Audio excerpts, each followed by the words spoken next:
Ernest Atuey Hernández. Faluya, 16 de marzo de 2006.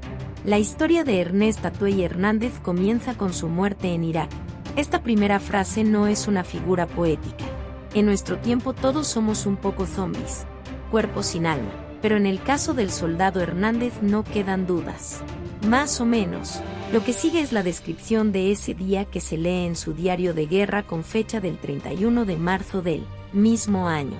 Las primeras páginas están escritas en inglés y las últimas en español o en Spanglish. ¿Por qué escribía en un cuaderno de papel y no en algún medio electrónico? ¿Acaso se creía en una película de Vietnam? ¿Había descubierto algo que el resto de los zombies desconocemos? Como decía, lo que sigue es una traducción algo más ordenada de ese caos, de ese orden tan humano. En una calle de asfalto cubierto por el polvo que todo lo desdibuja, a la hora en que el día se reparte entre la tarde y la noche y los olores de las aldeas de Irak se vuelven intensos como en las tiendas de granos y especies de los árabes de Manhattan, el convoy entró a la ciudad milenaria sin cambiar el paso. Por la ventanita de la unidad 16, Ernest vio pasar las primeras casas de techos planos y sin luces adentro.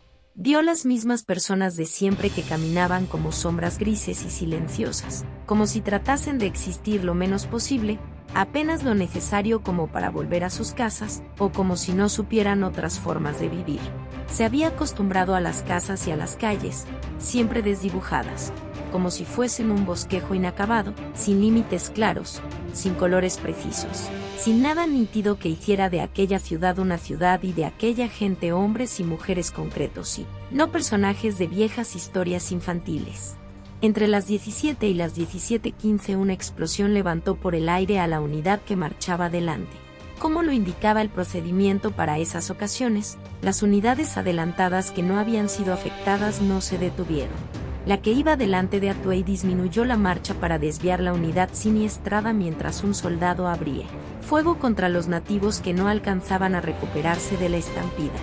En el vértigo habitual, acentuado por la sordera del estampido, Ernest se asomó por la escotilla y vio a un hombre que intentaba levantar a un niño.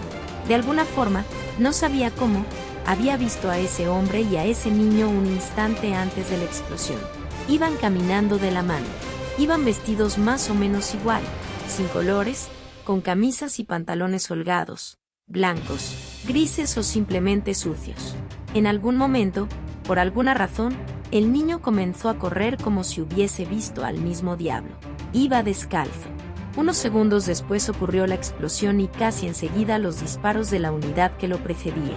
Murieron 2 compañeros de Arizona, aunque nunca supo quiénes. Tampoco supo el nombre del niño que había caído delante de su unidad, pero recordaba los gritos en árabe de alguien que lo llamaba. Recordaba el grito del niño y, sobre todo, recordaba, como una maldición eterna, el silencio que había seguido a aquella descarnada expresión de dolor o de miedo. También recordaba los gritos desesperados de su padre, Joef, o Joseph. Era un grito como un vómito, como si en uno de esos nombres estuviese vomitando toda su vida en aquella tierra maldita por Dios. El vómito se extendía en la E, en la última E que se arrastraba en un ronquido que luego se ahogaba en la F. Joseph. No sabía por qué, pero esta vocal se había vuelto algo importante en su vida. ¿Por qué el vómito se ahoga en esa E que a veces se volvía como una interminable? ¿Por qué se le habían fijado esos detalles cuando había cosas más importantes en la guerra? El hombre que gritaba debía ser el padre. Porque solo un padre, se animó a pensar, puede gritar de aquella forma que calaba los huesos. Tal vez gritaba para que el convoy se detuviera, alcanzó a reconocer una vez, totalmente ebrio en un bar de la calle Oceanfront de Jacksonville Beach. Tal vez gritaba para que los soldados dejaran de limpiar el área antes de continuar la marcha, omitió decir aquella tarde, pero lo reconoció en un correo electrónico que envió a su primo Eduardo en San Francisco, justo cuando salía de Hawái en el atunero que lo llevaría finalmente a Japón. También reconoció, en el mismo correo, que cuando escuchó el primer grito casi detuvo el Abrams. Hubiese sido contra el reglamento, razón por la cual la unidad continuó el camino programado.